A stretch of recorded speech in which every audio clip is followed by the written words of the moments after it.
Bananas, chocolate chips, a sprinkling of sugar. Oh, it's time for banana bread. Hi, I'm Kathleen. Welcome back to the Bulldog Bakery. That's my home kitchen in Hell's Kitchen. And today we're making banana bread. And if you're new to baking, this is a great place to start. Banana breads are quick breads. That is, they come together easily and they don't involve yeast. Let's get started. Got 4 really ripe bananas in the bowl, and I'm just gonna mush them down. Okay, and keep mashing until it's all smooth.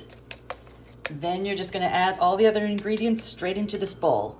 And that is a 1/4 cup of melted butter that now has been cooled. That's one of the nice things about banana bread is you don't add as much fat as you do as other cakes because the banana adds a lot of the moisture. And then I've added a cup of sugar, 1½ cups of flour, 1/4 teaspoon of salt, an egg that's been beaten and is at room temperature, and a teaspoon of baking soda. And I'm going to stir all this together. Okay, and then stir this all up. You want everything at room temperature so everything bakes evenly. Okay, that's a gorgeous smooth batter. But why not make it a little bit better? I say, what makes it better always? Add chocolate chips. So I'm just adding a good handful of mini chocolate chips, and I'll stir those in.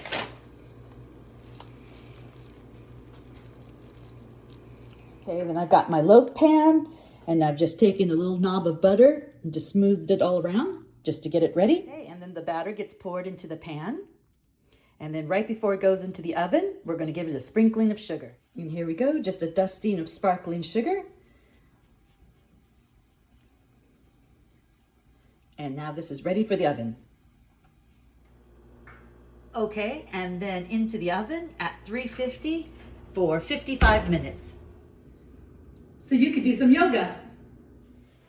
And then after 55 minutes, take it out of the oven, give it a test. That's putting your knife in the center. Take it out. If the knife comes out clean, your banana bread is ready. If it's not, put it back in the oven for a few more minutes. Try the test again.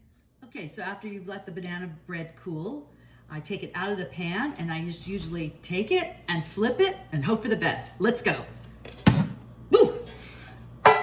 And then take it again and very delicately flip it over one more time. And now it can further cool on the cooling rack. Let it go. And now our favorite part, the taste test. It's so good. That's all banana bread is. It's so good. And it's great warm. You can toast it, you can grill it, you could have it with more butter, peanut butter, do what my friend Patrick does and add bacon to it. Whatever you do, enjoy it. Enjoy it in good health. Bye.